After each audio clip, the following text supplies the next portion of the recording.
Guadalupe, buenas tardes. Muy buenas tardes, Julio. Muy contenta de estar aquí contigo y con José Reveles. Un placer estar aquí el jueves. Gracias, Guadalupe. José Reveles, buenas tardes. Muy buenas tardes. Saludos, Julio. Saludos, Guadalupe. Aquí a la orden. Bien, seguramente se integra en unos segunditos, en muy poco tiempo, se agrega a esta plática nuestro compañero Ricardo Ravelo.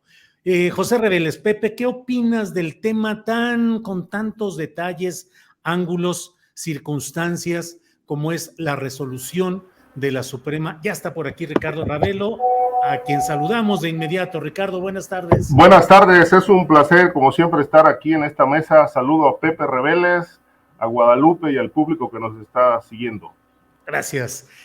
José Reveles, Pepe, te decía, ¿qué opinas pues del tema de la Suprema Corte de Justicia de la Nación, que ha determinado que la Guardia Nacional no sea transferida a la Secretaría de la Defensa Nacional, sino que regrese a la instancia civil, que es la Secretaría de Seguridad y Protección Ciudadana, con algo más que se acaba de dar a conocer hace unos minutos, en el sentido de que la Suprema Corte da un plazo de 8 meses para que se concrete el regreso de la Guardia Nacional a la administración y control operativo de la Secretaría de Seguridad y Protección Ciudadana, sacándola de la estructura militar. He leído la entrada de la nota en el portal de La Jornada de Eduardo Murillo. ¿Qué opinas, Pepe? Mira, me parece curioso, creo que ya lo había comentado en ese espacio, como algo que era de facto, que era la descripción de la Guardia Nacional, la Secretaría de la Defensa, porque tiene presencia física en el campo militar número 1, como lo pudimos constatar el año pasado cuando visitamos las instalaciones del campo militar número 1 con familiares y expresos que estuvieron ahí en el campo militar. Nos decían que ya tenía más de 2 años ahí el personal y los transportes, los dormitorios, las instalaciones ocupadas por la Guardia Nacional. Entonces ahora discutirlo a estas alturas pues parecía no ocioso, pero digamos como tardío, ¿no? Y bueno, fue un golpe duro a la propuesta del presidente de la República, pero lo importante es que se acató, se llegó a la aceptación de que pase nuevamente a manos de la Secretaría de Seguridad y Protección Ciudadana, bajo la férula de Rosa Isela Rodríguez, ya no bajo la tutela y control de la Secretaría de la Defensa. Lo que me pareció curioso fue el argumento del ministro Saldívar, Arturo Saldívar Lelo de la REA, diciendo que el hecho del control y la colaboración de la defensa y la Marina a la Guardia Nacional no implicaba que fuera militarizada, sino que seguía siendo una estructura civil. Es un argumento que me pareció raro, porque por ningún lado se le ve esa civilidad, vamos a decir, a la Guardia Nacional, sino que siempre ha estado militarizada. Han ido pasando gradualmente elementos de la Marina y de la Defensa hacia este grupo de la Guardia Nacional, que en algún momento del año pasado La Jornada publicó que iba a ser la tercera Fuerza Armada. Era el proyecto de la Sedena, que la Guardia Nacional fuera la tercera Fuerza Armada de ese tamaño, con ese nombre, y pues se frustró de momento. Pero hubo, después de la descalificación del presidente diciendo que habían actuado de manera facciosa los ministros, los 8 ministros que votaron en contra de esta incorporación, de manera facciosa, atendiendo más a motivaciones políticas que jurídicas, y después de esta descalificación dijo que el próximo año presentará una nueva iniciativa presidencial para cambiar la Constitución y volver a insistir en la incorporación de la Guardia Nacional a las Fuerzas Armadas. Sí. Entonces, Creo que estamos en ese punto en que de momento pasa con un costo bastante elevado, Sí. a, al dominio de la Secretaría de Seguridad y Protección Ciudadana, porque si eran 15,000 elementos cuando se fundó en marzo de 2019, ahora estamos hablando de 130,000, que Claro. tendrán que ser pues, redistribuidos, se les van a respetar sus saberes, se les van a respetar sus prestaciones y todos los emolumentos que les corresponden como si fueran exactamente integrantes de la Defensa Nacional. Bien, José Reveles, gracias. Guadalupe Correa, ¿qué opinas de este tema de la resolución de la Corte sobre la Guardia Nacional y qué consecuencias operativas y administrativas puede tener? Y subrayo lo de las consecuencias, porque hay quienes dicen, pues entonces se deja a la deriva virtualmente a la Guardia Nacional, ya no conectada con su matriz, que es la Secretaría de la Defensa Nacional, y también el hecho del temor de los miembros de la Guardia Nacional de que no tengan ya las prestaciones y los emolumentos que podrían tener en su sedena original y que ahora no los tendrían en la Secretaría Civil. ¿Qué opinas, Guadalupe? Muy buen tema. Yo creo que es un tema que luego requeriría un poco más de discusión, porque no es un tema que se pueda a veces tener en un segmento. Es tan importante porque creo que en este momento esto de las fake news, las noticias falsas, pues sí, se han presentado por parte del Ejecutivo Federal y mucha parte del oficialismo.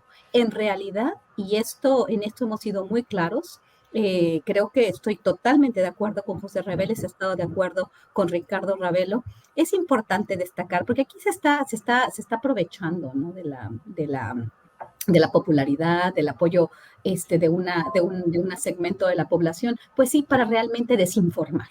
Vamos a recordar que el Senado aprueba el paso de la Guardia Nacional, no aprueba el paso de la Guardia Nacional a la Secretaría de la Defensa Nacional. Es una cuestión administrativa.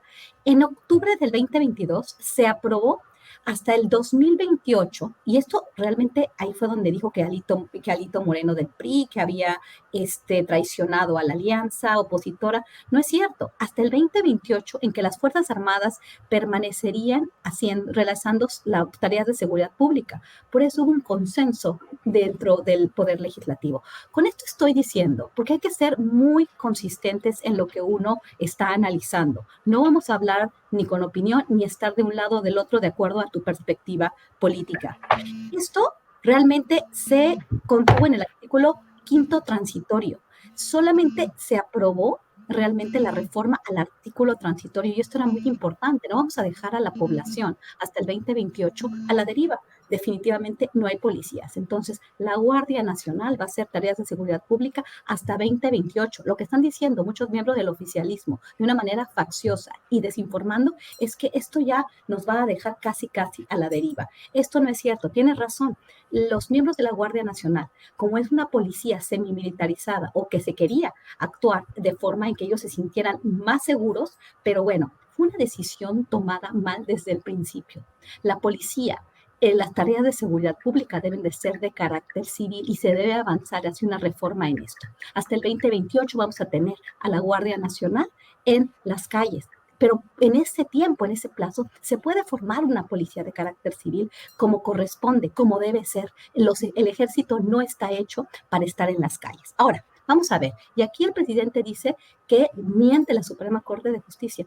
Yo no estoy de acuerdo con la oposición, ni estoy de acuerdo con muchas de las decisiones que ha tomado la Suprema Corte de Justicia, que han puesto al país realmente en una situación muy desagradable, el soltar a personajes corruptos, la Suprema Corte de Justicia, al haber aprobado que el cabeza de vaca pudiera mantenerse ahí. Bueno, han hecho una serie de barbaridades, de barrabasadas. Definitivamente tiene que haber una reforma al Poder Judicial. Pero la Suprema Corte de Justicia, en este caso, no como dice el presidente, no ha mentido. En realidad, no se aprobó el año pasado modificar el penúltimo párrafo del artículo 21 constitucional. Este párrafo establece que la Guardia Nacional estará adscrita a las secretarías del ramo de seguridad pública. Esto no se modificó, entonces era anticonstitucional.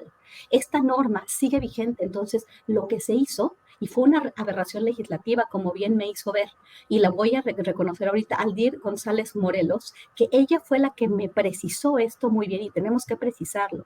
En abierta oposición al artículo que no se reformó de la Constitución, las cámaras modificaron varias leyes que avalaron el paso de la Guardia Nacional a la Sedena. Era anticonstitucional y se publicó en el Diario Oficial de la Federación el 9 de septiembre del año 2022. Ya estaba vigente, ya está vigente. Entonces, simplemente se hizo algo, una aberración legislativa anticonstitucional. En este caso, la Suprema Corte de Justicia actuó conforme a derecho. Y que no me venga el oficialismo a decir que esto va a dejarnos en la inseguridad. Hasta el 2028, la Guardia Nacional va a hacer tareas de seguridad pública y tenemos una oportunidad histórica de formar una policía civil como debe ser y no llenarnos de militares en las calles. Yo de verdad, en este caso, en este tema, lo he estudiado por años, he visto los efectos negativos de la militarización de la seguridad pública. Y sí, se llama militarización. Y las maromas del oficialismo, al no llamar militarización a este proceso, realmente aquí sí se está contraviniendo muchas de los valores, de los principios de la seguridad pública. Y esto es muy importante. En mi perspectiva, es una gran oportunidad para el país. Tenemos a la Guardia Nacional hasta el 2028 y una gran oportunidad para hacer una verdadera policía, una verdadera reforma policial en México de aquí hasta el 2028. Bien, Guadalupe Correa Cabrera, gracias. Aprovecho para enviarle un saludo y un abrazo a nuestro compañero Víctor Ronquillo, que hoy no ha podido estar con nosotros por razones personales, familiares, de las cuales le enviamos un abrazo y nuestro apoyo siempre. Víctor Ronquillo, nuestro amigo y compañero de esta mesa. Ricardo Ravelo, ¿qué opinas del tema? Que ahí está, el de la Guardia Nacional y sus consecuencias. ¿Qué implica en lo práctico y en lo concreto? ¿Qué puede cambiar? ¿Cuáles serían los riesgos? ¿Cuáles las ganancias para la sociedad de estas modificaciones, Ricardo? Bueno, fue una cuestión que coincido con Guadalupe, con Pepe, es decir, la Corte no actuó políticamente, la Corte simplemente corrigió un error. Por decreto, la Guardia Nacional pasó a ser manejada directamente por la Secretaría de la Defensa Nacional. Esto obviamente violaba la Constitución. Lo que no se hizo en su momento fue realmente reformar la Constitución para que no hubiera llegado este asunto de este tema de inconstitucionalidad a la Corte y le hayan dado para atrás al proyecto. Me parece que está en lo correcto. La Guardia Nacional debe ser manejada por la Secretaría de Seguridad Pública, y uno de los argumentos que me llamó la atención también fue el de la ministra Norma Piña. Ella planteó que las violaciones a derechos humanos por parte de los elementos militares tienen que ver con la operación de la Secretaría de la Defensa Nacional. En palabras suyas, los militares no están preparados para hacer tareas de seguridad. Ellos están preparados para atacar, para eliminar al enemigo. Palabras más, palabras menos, no para hacer labores de seguridad. Y atribuye esta crisis, esta situación grave de violaciones a derechos humanos, que se incluyen asesinatos por parte de elementos de la Guardia, pues considera que también es un elemento de peso que influyó mucho en la discusión y en la votación que emitieron 8 ministros, 8 votos contra 3. Ahora, lo importante en esto es analizar realmente qué se pierde o qué se gana con el pase o el regreso de la Guardia Nacional a la matriz de la Secretaría de Seguridad Pública Ciudadana. Yo creo que se podría ganar bastante con este asunto de los excesos de fuerza, y evitar que la Guardia Nacional dispare por el solo hecho de sospechar que hay presuntos delincuentes en las calles, ¿no? Como pasó últimamente en el caso de Tamaulipas. Lo que no sabemos, pero sí está ocurriendo, es si los elementos de la Guardia Nacional tienen órdenes de disparar, o no. Lo cierto es que lo están haciendo, y ahí hay por lo menos un par de casos que ilustran estos excesos de la fuerza por parte de sus elementos. Ahora, lo importante aquí me parece que, como bien lo dijo Guadalupe, la presencia de militares en el tema de la seguridad pública, pues va hasta el 2028. Se queda hasta el 2028. Se presume que durante este lapso de tiempo los gobiernos estatales y el gobierno federal pues trabajarán en la construcción de un proyecto policíaco civil de alto nivel, y digo alto nivel porque el nivel actual es verdaderamente penoso, ¿no? Es decir, yo creo que por lo menos el 80% de las estructuras policíacas en los estados y municipios pues no están infiltrados por el crimen organizado, son el crimen organizado. Y esto obviamente no está totalmente suelto, no se ha saneado, de tal manera que la Guardia Nacional hoy es la estructura de seguridad en la que se soporta todo este proyecto de dar seguridad al país, un problema que se ha agravado en los últimos años con más de 137,000 crímenes ocurridos en este sexenio, y que obviamente pues demuestra que el Estado mexicano pues no está cumpliendo con su función de dar seguridad y protección al patrimonio de la gente.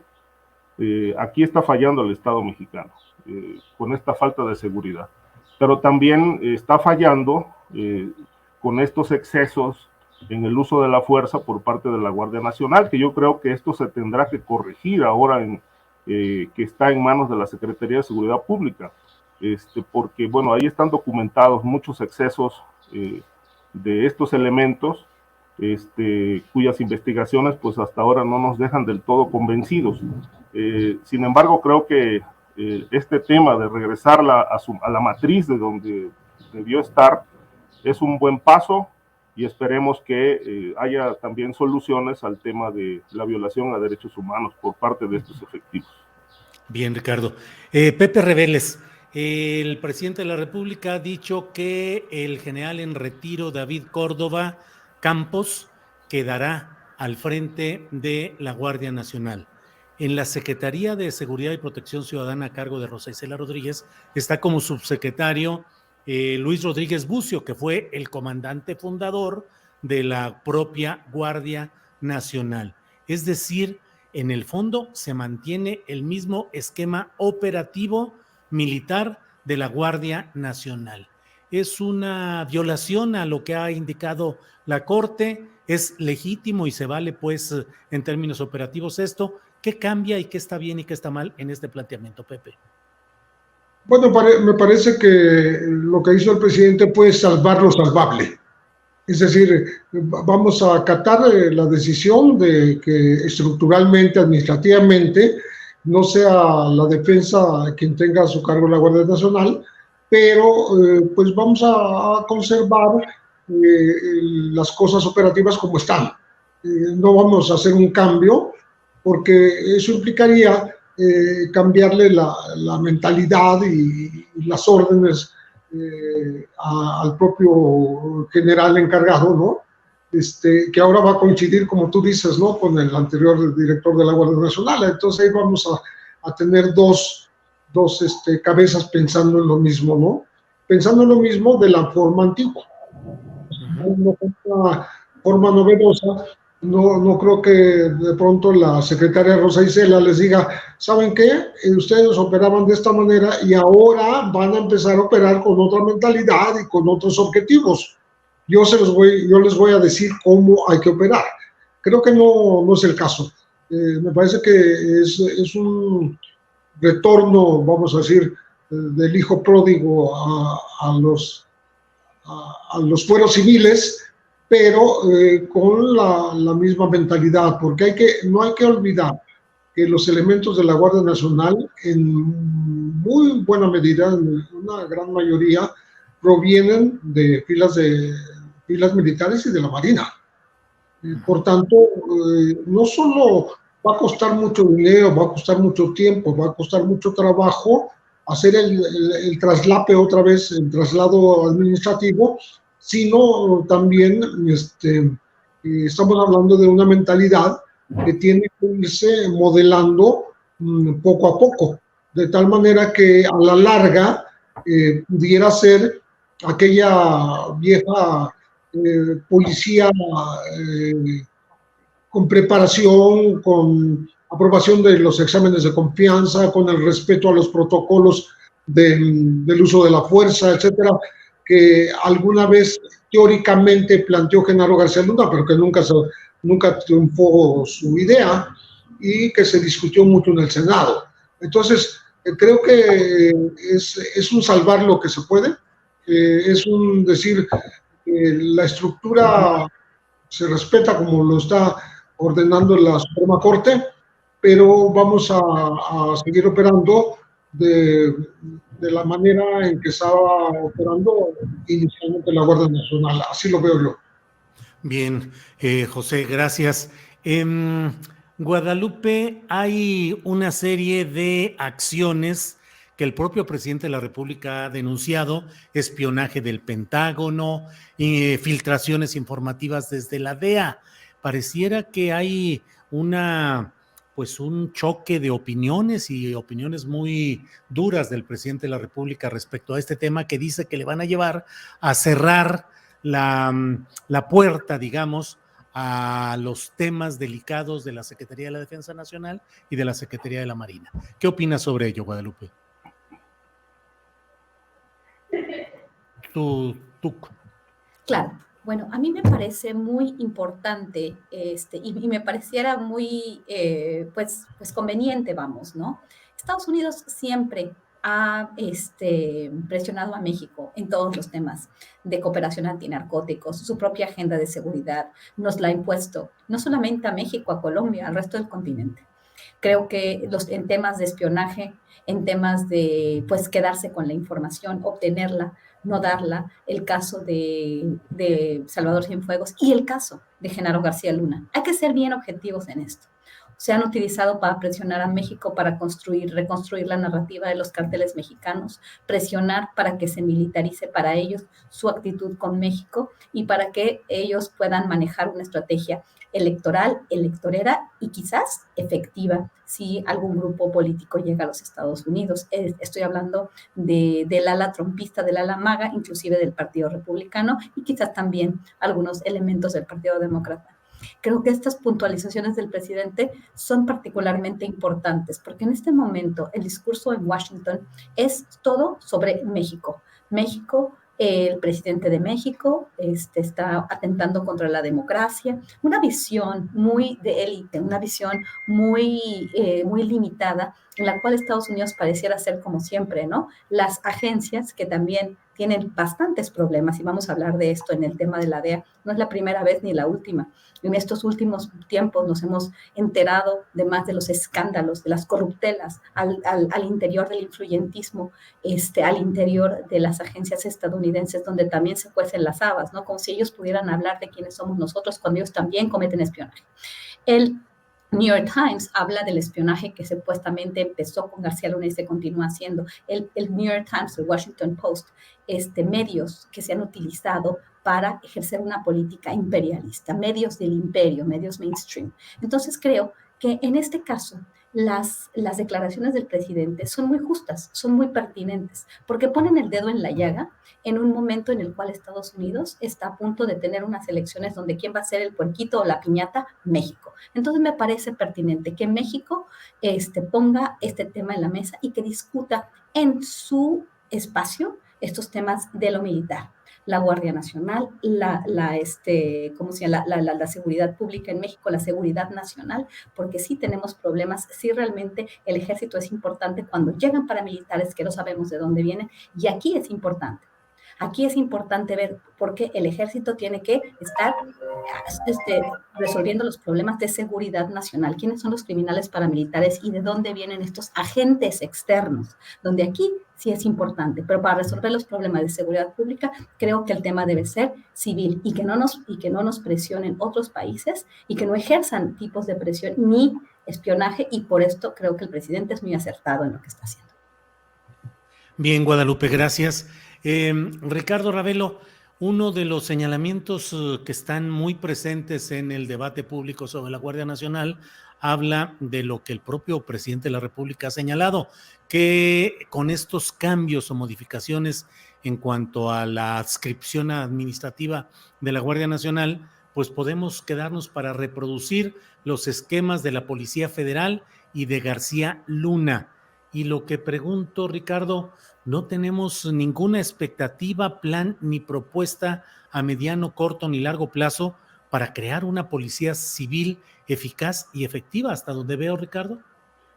Bueno, de que se puede, ¿no? Es decir, esta situación es solo de voluntad política y además es muy necesaria en el país.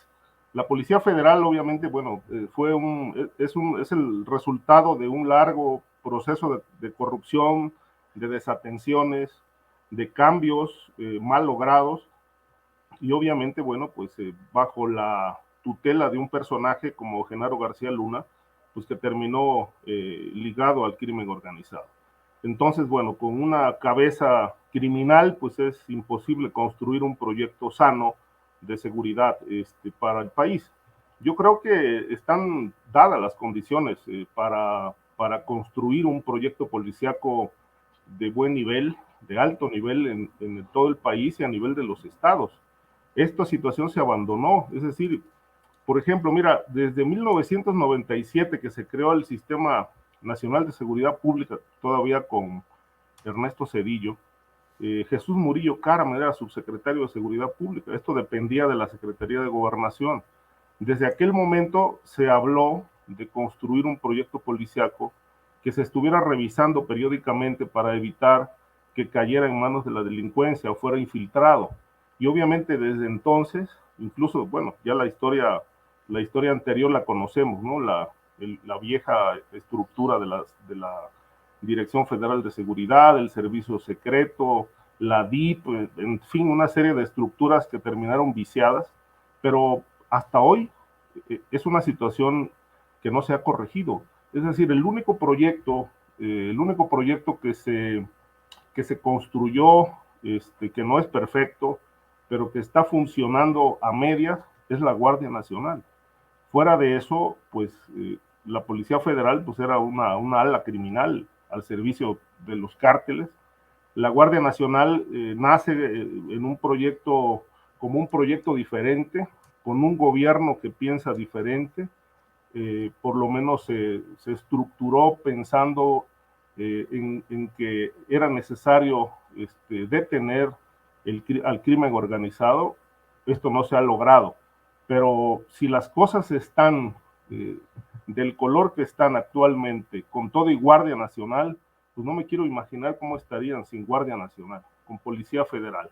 Entonces, considero que es cuestión de voluntad política, que es perfectible el proyecto de la Guardia Nacional, sí lo es, que se puede cambiar para hacer una policía civil, pues también todo depende de las necesidades, de las exigencias de la sociedad y cómo se vaya comportando también la situación del crimen organizado en México. Por hoy creo que sin policías pues no se puede frenar la violencia, ni con la Guardia Nacional, pues no se ha podido, pero creo que esto seguramente el próximo gobierno pensará, considerará dentro de sus proyectos que puedan existir para entonces, si es necesario mantener a la Guardia, depurarla permanentemente, o bien dar paso a un proyecto policíaco civil. A mí me parece que ese sería un gran logro, pero no lo veo ni en el mediano ni en el corto plazo. Bien, Ricardo. Guadalupe Correa Cabrera. Guadalupe, leí una nota publicada en La Jornada, pero es de AP, la agencia informativa, y dice que un auditor federal investiga si la agencia antidrogas estadounidense, la DEA, bajo el liderazgo de Ann Milgram, otorgó indebidamente contratos millonarios por adjudicación directa a sus antiguos colegas. Esto y algunos otros indicios parecieran apuntar a veces a que pues la corrupción y las complicidades permean también a los cuerpos que presuntamente defienden la legalidad y temas parecidos, Guadalupe. Claro, Julio, sí, como estaba mencionando en mi participación anterior, en Estados Unidos también se cuecen las habas, ¿no? Se las dan de muy, del país, ¿no? De los libres y del hogar de valientes, y bueno, también el lugar de las leyes, ¿no? Del Estado de Derecho, siempre se manejan así, siempre manejan así sus series de Netflix, así se presentan en los medios las noticias, en el Wall Street Journal, Washington Post, New York Times, y los países subdesarrollados son aquellos que están plagados de corrupción, de influyentismo, de manipulación, y parece ser, de acuerdo a la investigación tan importante de la prensa asociada, que bueno, hay varios contratos que dio esta oficina, ¿no? Para que se realizara planeación y bueno, todos estos estaban relacionados con Milgram. Esto es un conflicto de interés muy importante, ¿no? Y también hay cosas más, porque son contratos, ¿no? Tiene que ver con dinero que pagan los contribuyentes estadounidenses para hacer una labor muy importante. Ya habíamos dicho que la DEA es una agencia fallida, ¿no? Es una agencia fallida que hice yo el cálculo a finales del 2022, que entre 1973 y el 2020, porque fue los datos que tuve el acceso en ese momento, la DEA gastó más de 68, en ese lapso, ha gastado más de 68.7 billion, miles de millones de dólares en todo lo que son las apropiaciones, los gastos que ha generado la DEA para el país. ¿Y qué es lo que ha generado la DEA? Pues nada, más muertos, una crisis del fentanilo, más personas pues inundadas, el país inundado de drogas y las personas consumiendo la droga. Una estrategia completamente fallida, una agencia que espía, que no da información, que hace investigaciones al vapor. Recordemos Operación Padrino, y en este sentido no estoy de acuerdo con varios periodistas, tanto en México como en Estados Unidos, que dicen que la investigación fue pristina, la investigación fue una porquería. Realmente tuvimos todos el acceso a esa investigación, que yo no sé de dónde pasaron tantos años investigando a Salvador Cienfuegos, porque además de todo lo trataban muy bien, y bueno, si en eso se basaron, si en esa investigación se basaron los fiscales estadounidenses para detenerlo en Los Ángeles, pues qué mal. Es tremendo, ¿no? Tremendo lo que estos agentes han hecho en todo el hemisferio. Esta es una agencia, como se ha dicho, una agencia que hace control geoestratégico, que controla, que miente. Y ahora con esto, además de todo, también hay un elemento muy interesante en esta investigación, porque se investiga un pago de 1.4 millones de dólares por un despacho de abogados de Washington por un análisis de operaciones de la DEA en el extranjero, ¿no? Para minimizar desestimar casos de mala conducta de agentes, ¿no? O sea, realmente se está viendo la pudrición en las agencias de seguridad estadounidenses. Los escándalos no son nimios, ¿no? Creo que también el tema de Kiki Camarena Salazar, nos plantea mucha oscuridad, ¿no? Con los propios agentes. Y luego la señora Milgram, su actitud de prepotencia desde siempre, ¿no? Su trato con México, las exigencias, cuando fue lo de Cienfuegos, cuando México decide, pues, tener más controles a la presencia de agentes de esa organización después de que no se comparte esta información. O sea, ¿cómo es posible que ellos hagan una investigación, estén colaborando con México y según ellos tienen al secretario de la Defensa Nacional vinculado con el crimen organizado y no nos digan nada, y de repente ellos sí llegan, según esto, con una investigación de porquería, como fue Operación Padrino, como fue esa investigación? Y bueno, en breve voy a terminar un artículo académico sobre estos dos casos, sobre el caso García Luna y sobre el caso Salvador Cienfuegos, que contrarresta algunas de las investigaciones periodísticas que se han realizado hasta la fecha, donde la DEA queda muy mal parada. Bien, gracias. Ricardo Ravelo, ¿qué está pasando en la relación de México con Estados Unidos? La retórica se ha endurecido. El presidente de la República ha utilizado palabras directas, muy directas respecto a estos temas. Hoy el propio embajador de Estados Unidos en México, Ken Salazar, que desde mi punto de vista mantiene un intervencionismo como no habíamos visto nunca antes en este tipo de ámbitos diplomáticos, ha dicho que la investigación contra la organización criminal de los Chapiros se hizo en colaboración con México. ¿Cómo ves esta relación, pues no sé si ambivalente, agridulce o de valores entendidos entre México y Estados Unidos? Mira, Ricardo. yo veo esta relación fracturada, Julio, muy fracturada. Se ha elevado el tono de acusaciones mutuas. Estados Unidos insiste en que México tiene mucha responsabilidad, que hay protección a criminales y que el territorio está controlado por el crimen organizado. Por otro lado, México los acusa de que, bueno, pues allá hay grupos criminales también que hacen posible que llegue el fentanilo a los consumidores, que la DEA es una agencia intervencionista, que no les informa sobre las investigaciones que está llevando a cabo, y bueno, hace y deshace como en tiempos anteriores, como es el caso reciente de la infiltración al cártel de Sinaloa para enderezar acusaciones contra sus miembros por el tema del tráfico de fentanilo. Es decir, yo no veo en este caso ninguna colaboración, veo unas posturas bastante ríspidas, rijosas, de acusaciones mutuas, que en realidad pues no benefician a nadie más que al crimen organizado. En tanto estos dos países, México y Estados Unidos, no construyan una relación de cooperación y se restablezca la confianza, lo cual veo complicado que ocurra pronto, pues bueno, el crimen organizado sale ganando, ¿no? Porque ante esta descoordinación, pues bueno, los grupos criminales tienen mayores libertades para continuar con sus negocios ilícitos. Creo que es importante, necesario, yo no sé si se logre en este sexenio, pero que sí se establezca un proyecto de cooperación con base en las realidades de ambos países, porque ambos países tienen muchísimos problemas. En Estados Unidos está el consumo de drogas y el tráfico de armas hacia México, y por México pues cruza todo para Estados Unidos.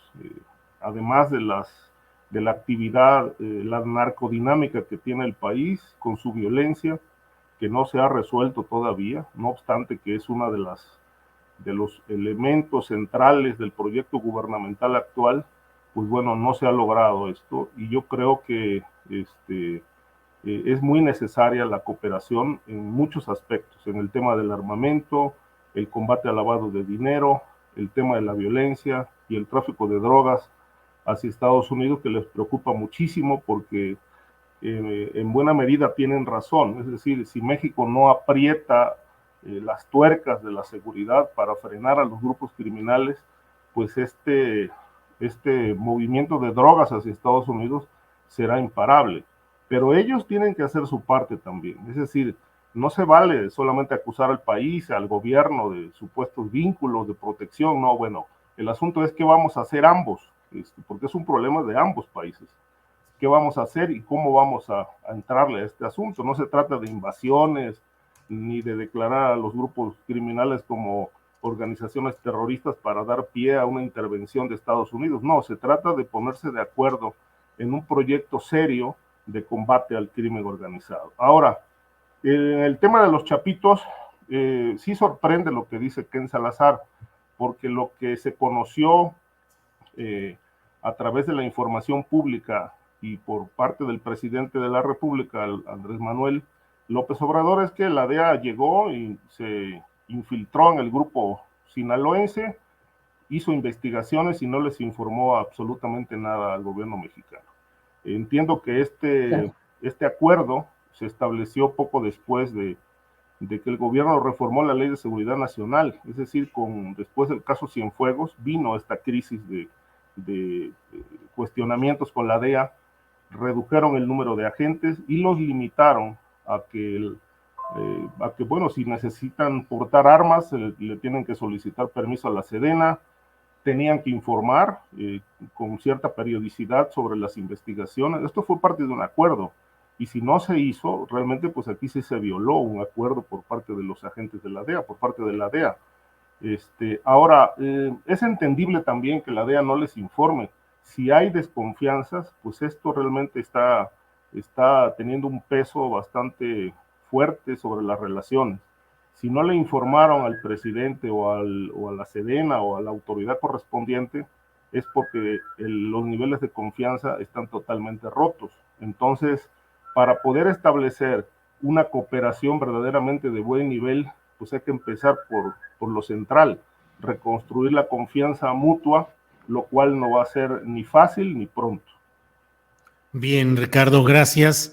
La primera información sobre este tema está bajo la firma de Rolando Herrera en Reforma, luego de una conferencia de prensa de Ken Salazar, quien dijo que la investigación que llegó a buen resultado fue una investigación mundial en China, en Guatemala, en los Estados Unidos.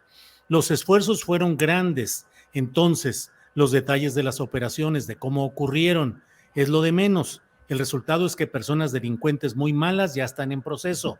Y eso lo hicimos en los Estados Unidos, lo hicimos en otros lugares, con las operaciones que hacemos nosotros, operaciones también que trabajamos con el gobierno de México. No voy a detallar las operaciones, pero siguen. ¿Cómo ves, Guadalupe? Pues al señor Salazar no le gustan los detalles, pues los detalles son lo de menos, ¿no? Si ya les dice el gobierno, me dijo, claro, me imagino que sí hubo información, les dijo, bueno, ya sabemos, ya tenemos información de dónde estudiaron los chapitos, de qué hicieron los chapitos, de dónde están, qué hacen, y bueno, pero los detalles no los voy a dar ni yo, y la verdad los detalles no nos interesan. Ese no es una cooperación, señor Salazar, y usted muy bien lo sabe. Definitivamente el señor Ken Salazar ha tenido, mira, y no creo que haya sido el más, Julio. Yo creo que la Embajada de Estados Unidos en México siempre ha tenido un papel, pues sí, de intervencionismo a máxima, ¿no? En los diferentes espacios, en el tema energético y en el tema de seguridad. Creo que Ken Salazar ha sido particularmente, bueno, lo que nos acordamos, ¿no? Recuerdo también cuando toda la palana mayor de la seguridad del gobierno de los Estados Unidos se reúne con el gobernador del estado de Zacatecas, un estado rico en recursos naturales. El tema también de Sonora, el señor siempre está, el búnker que están haciendo, acabo de venir del estado de Sonora, de Hermosillo otra vez, y bueno, es impresionante pues que los intereses que podrían estar en juego con esta transición a las energías renovables, pero sí, definitivamente también esto tiene que ver con las regiones en las cuales supuestamente se encuentran los chapitos, el no compartir información, sí la desconfianza, entiendo la desconfianza, pero de nuevo, es decir, no confío en los mexicanos porque son corruptos, porque se vinculan con narcotraficantes, pero ¿qué tanto confié en Genaro García Luna, en Salvador Cienfuegos, que hasta premios me tomé fotografías con ellos, hice que operaran la estrategia antinarcóticos, hice que me compraran billones de dólares, billions, en lo que es la compra de armamento, pero no para que les doy detalles, ¿no? Ya les dije que ya sabemos todo. Es tremendamente arrogante y soberbio la actitud de algunos diplomáticos estadounidenses con el país, ¿no? Y por eso mismo digo que en ese sentido justifico bastante la respuesta del gobierno mexicano, aunque a veces esta respuesta pues solamente es de dientes para afuera, ¿no? Y al final aceptamos la imposición de políticas como la política migratoria o la política energética y estamos hablando de programas para las energías renovables como Plan Sonora después de que nos agarran a los chapitos o nos dicen que algún funcionario querido del gobierno de México está vinculado con el crimen organizado o en su defecto, algunos miembros importantes de un partido político pues tienen un manejo inadecuado de las aduanas de México. Entonces, bueno, obviamente ellos hacen una investigación con mucha conciencia y tienen mucha información. Entonces, la DEA se dedica realmente a estrategias antinarcóticos o a ver qué hacen los funcionarios mexicanos, a colaborar con ellos, a vigilarlos y después a dar la estocada en la espalda, ¿no? Es tremendo, ¿no? Y bueno, sí, la relación está tensa, está bastante tensa y viene más tensa porque vienen tiempos electorales y se va a jugar con todo en el 2024 en los Estados Unidos y en México también, para ver quién es más popular, ¿no? Quién manifiesta más su antiamericanismo en el caso del gobierno de la Cuarta Transformación, y por el otro lado, qué tanto se presiona para que los cárteles mexicanos sean declarados organizaciones terroristas, y qué tanto se le va a pasar la bolita al gobierno de Biden y a los cárteles mexicanos sin tomar una responsabilidad en los problemas que hay en Estados Unidos, en la gran corrupción, en las grandes corruptelas, no solo de agencias, sino también de la misma policía estadounidense, porque no se puede pensar en la gran crisis que tienen del fentanilo sin pensar en las corruptelas de la misma policía que acepta que se distribuyan y que se vendan al por mayor drogas en los Estados Unidos. Bien, Guadalupe. José Reveles tenía problemas con internet, por eso estaba afuera y no lo habíamos incorporado a la ronda de preguntas y respuestas, pero Pepe ya está de regreso. Pepe, estamos hablando de la relación muy fracturada, tensa, de México y Estados Unidos a propósito de todos estos temas, fentanilo, espionaje y demás. Pepe, ¿qué opinas? Mira, me parece que estamos en un momento en que los Estados Unidos presiona con más fuerza a México porque ya están en un tema electoral ya y están tratando de culpar, como siempre ocurre, ¿no?, al vecino de todos los males. Ya la propia China, de donde provienen los precursores para hacer el fentanilo en México, ahí no quiere, la autoridad no quiere dilucidar si se hace o no se hace acá. No, aquí no se produce originalmente. Acá llegan los precursores, aquí hay laboratorios que dicen que pertenecen a los chapitos, particularmente Ovidio era el que controlaba estos laboratorios. Su hermano Jesús Alfredo dominaba las rutas del traslado de los precursores, muchas veces a través de Canadá y de Estados Unidos, la seguridad se las proporcionaba Iván Archibaldo, ¿no? No mencionan a Joaquín que hacía, pero bueno, ahí está. Y entonces hacen una narrativa casi de novela con respecto de la operación de los chapitos, ¿no? Que ellos tienen incluso un rancho donde hay tigres que devoran a los enemigos vivos o muertos. Dicen que hacen experimentos con gente, con personas. Mencionan una mujer sin decir su nombre que habría muerto por sobredosis de fentanilo y que de todas maneras mandaron esa droga a los Estados Unidos. Pero ¿qué pasa en Estados Unidos? Como les respondió China, ustedes tienen el 5% de la población mundial y tienen el 80% del consumo de los opioides y del fentanilo.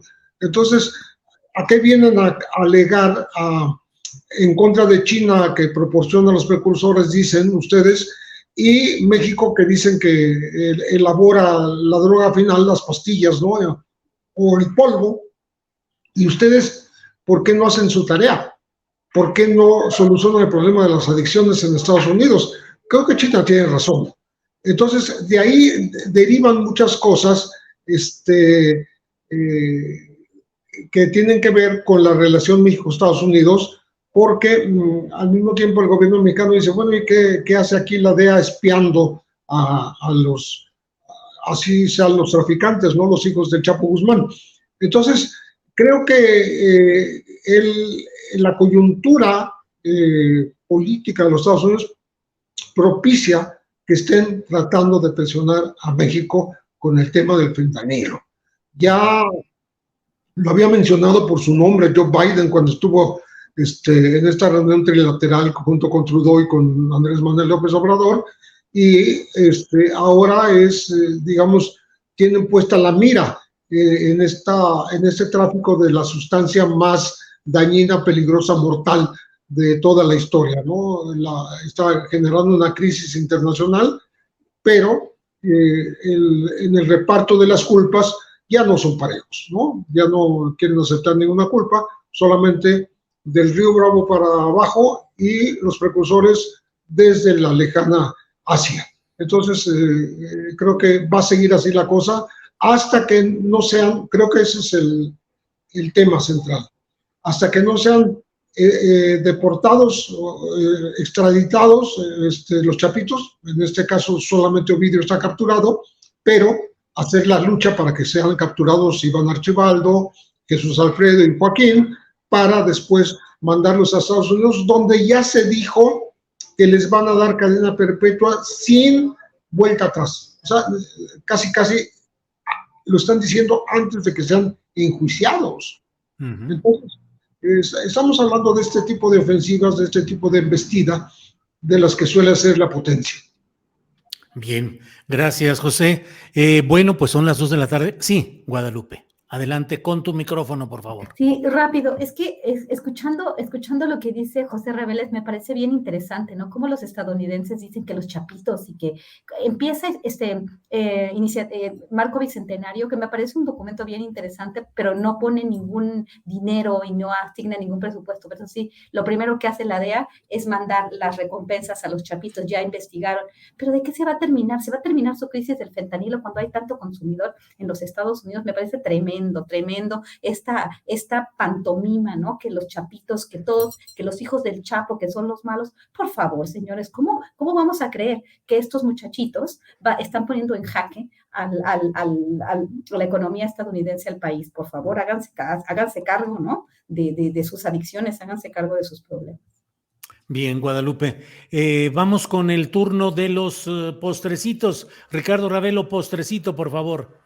Sí, mira, un dato que pues, lo leí hace un par de días, me llamó la atención porque es un caso que yo venía siguiendo.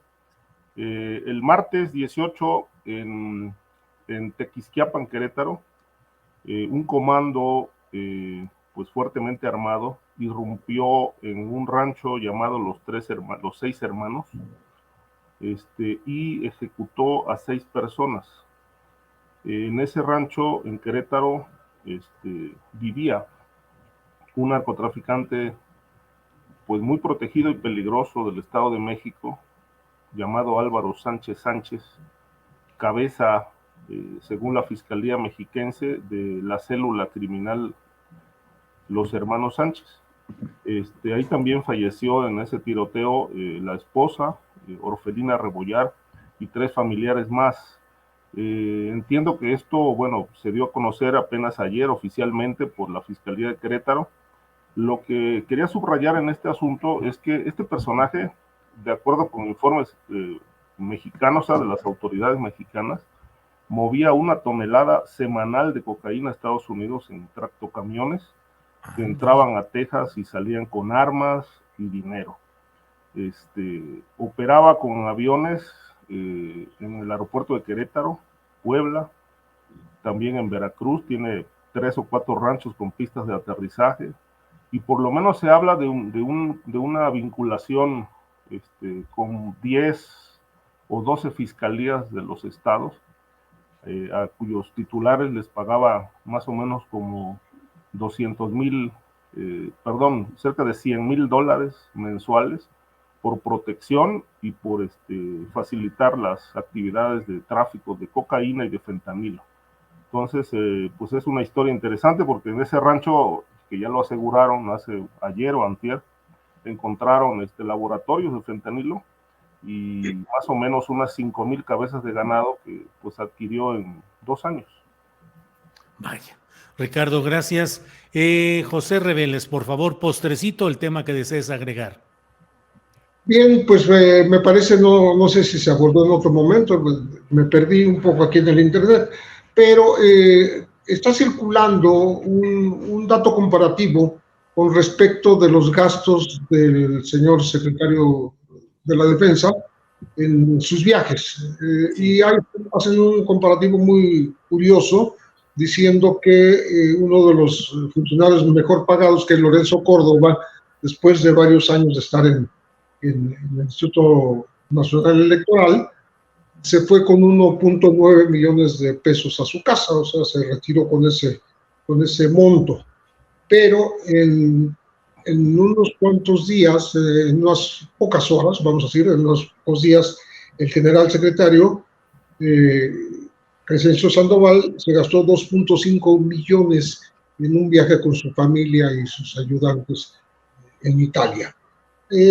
Yo saqué otra cuenta, yo digo que son 10,000 días de trabajo de una persona con salario mínimo en México, lo que se erogó desde el erario para este viaje a Italia del general. Bien, José. Bien, pues gracias. Guadalupe, postrecito, por favor, y veo una sonrisa de Ricardo como con ganas de agregar algo a continuación. Pero Guadalupe, por favor, postrecito. Sí, yo traigo otro postre bien amargo, y bueno, que tiene que ver con lo que hemos comentado el día de hoy. Estuve en el estado de Sonora y bueno, fue un viaje muy interesante que me ayuda a entender un poco más lo poco que sabemos y el mito que son los carteles mexicanos y los chapitos y todo este tipo de personajes míticos, ¿no? De las series de Netflix. Pero independientemente de eso, sí hay una cuestión que me preocupa bastante.